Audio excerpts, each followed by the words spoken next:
This poem is called Preface to a 20-volume suicide note by Amiri Baraka.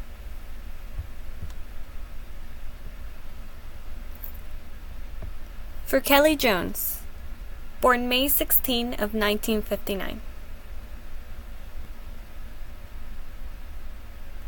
Lately, I've become accustomed to the way the ground opens up and envelops me each time I go out to walk the dog, or the broad-edged silly music the wind makes when I run for a bus.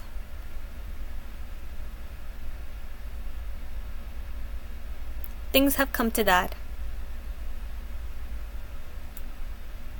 And now, each night I count the stars, and each night I get the same number.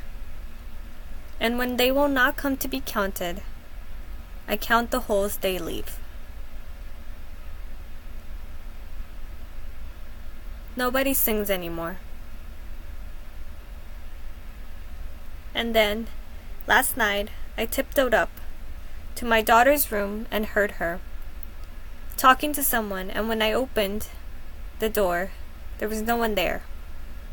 Only she on her knees, peeking into her own clasped hands.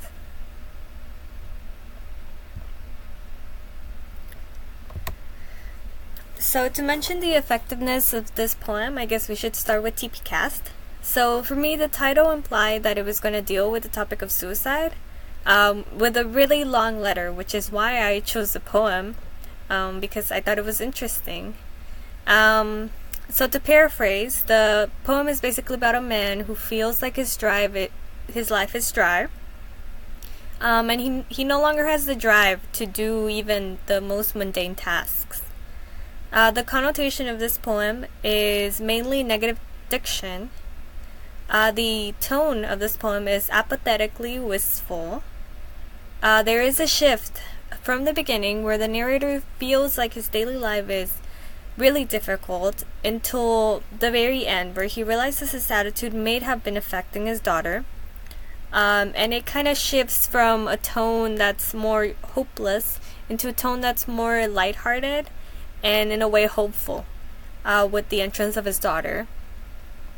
The second time analyzing the title, it implies that these feelings are only the beginning, considering the title does say it is a 20-volume suicide note, but it also shows that the author did not, in the end, commit suicide.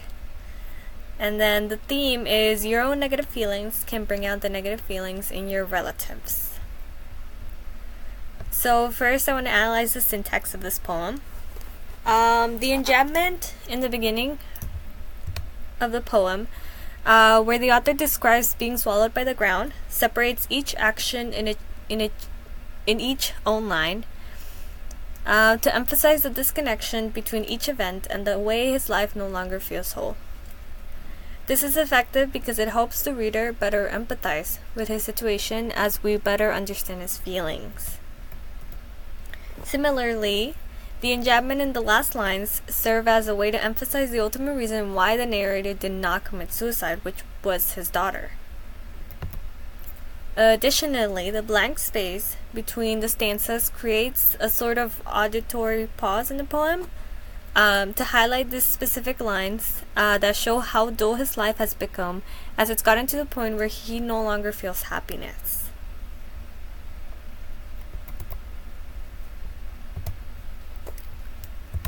And now to analyze the effectiveness of the diction is the use of the word envelops in the first stanza demonstrates the author use the word for its definitive meaning, so that's why it's a denotative diction, to exaggerate how physically exhausting it is in his life, as it served more effective than using a word like swallows, which is more simple. The use of the word things, which is pedestrian diction, is a vague term used to demonstrate how the author doesn't even know how to define what's making him feel this way, and how he doesn't want to exert force into thinking about it. It's proved to be effective as it draws attention to the simple word. and it helps the syntax with the blank space around it. The words peeking and tiptoe in the last stanza shift from a depressive, hopeless tone into a more lighthearted tone that occurs when he remembers he has a daughter. So this is when he enters the room and he sees that his daughter is peeking into her own clasped hands. It serves effective as it shows the narrator still has a form of hope derived from the fact that he can't let his daughter feel this way that he's feeling right now if he were to commit suicide in the future. And now the effectiveness of the theme. So this poem teaches us we should be aware of our own negative emotions as they could affect others around us. A good example of this theme in the real world is the way little girls often perceive themselves the same way their mothers describe their selves.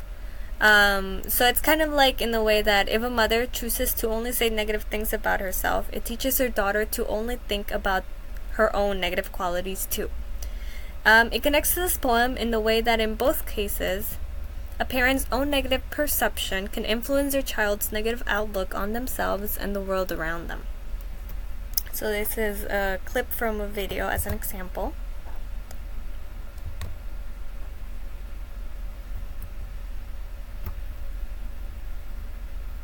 I worry that she's inherited, oh gosh.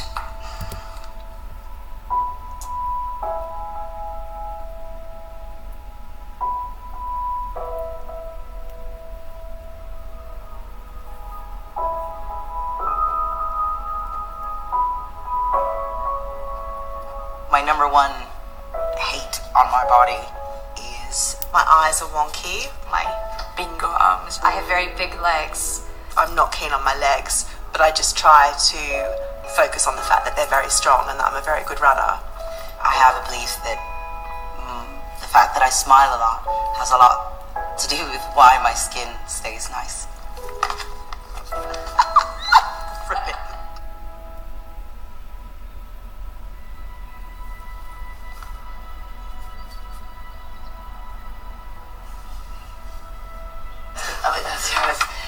Phoenix's list. Okay.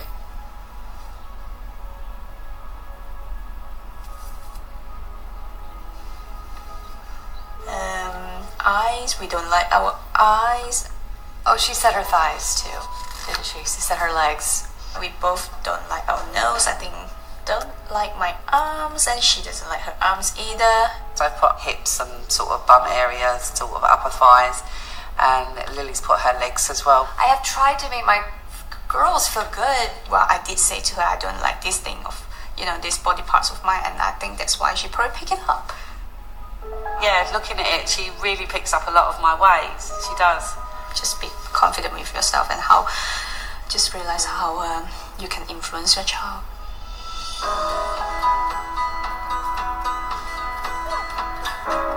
Have a look those are things that I like. Bum. Yeah, I do like my bum. I like my face because it's smiley. Legs, you wrote legs. Why do you like your legs? Because I go for running. Really? Is that why you like them? Self-worth and beauty, it is an echo. It can echo from me to them, and then from them to others. Be happy. Just be happy.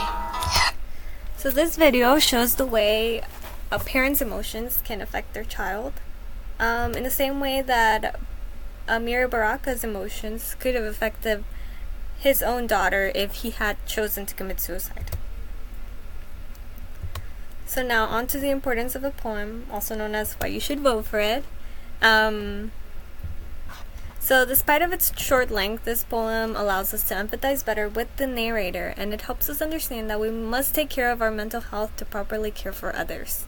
It's as the saying goes, you must love yourself before loving somebody else. Additionally, it also notes the way our relatives simply by being there can prevent us from committing bad decisions, which is the way Baraka decided not to commit suicide because of his daughter's own feelings. Prior to researching this poem, I believed that the author might have been a victim of suicide. However, upon finding out that he lived well into 2014, I researched if any of his relatives had been victims of suicide. However, not even his daughter, who he dedicates this poem to, died from suicide. In fact, she is still thriving, and is currently a professor at Columbia University. So this helped me realize that the narrator of the poem had been thinking about suicide. But upon seeing his daughter's own hope, it helped him decide not to take his own life for her sake. And I think this is why it makes this poem really special, why it is dedicated to her, and why we should kind of appreciate the way he wrote this. That is Preface to a 20-volume suicide note by Amiri Baraka. Thank you for listening to my presentation.